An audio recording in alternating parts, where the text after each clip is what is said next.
Երկու օր առաջ մի բառ ես օգտագործեցի, համբալ բառը։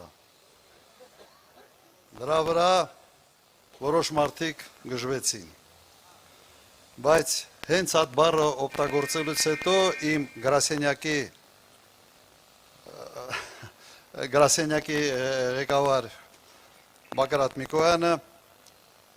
ինձ ասեց հետևյալը, ասեց պարոն նախագահ, բա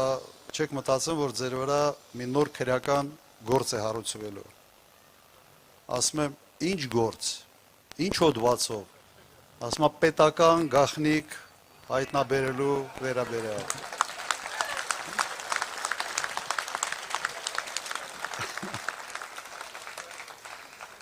Սա է մեր իրականությունը, ժողովուրդ։ Բայց այս իրականության հետ հաշվի մենք երևի պետք է հաշվի նստել, բայց չպետք է ենթարկվենք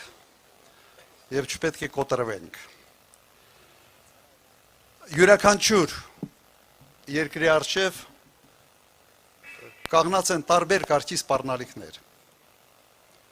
Կարող է լինի պատերազմի սպառնալիք, կարող է լինի բնական աղետի սպառնալիք, կարող է լինել ներքաղաքական ճգնաժամի սպառնալիք, կարող է լինել տարբեր այլ սպառնալիքներ։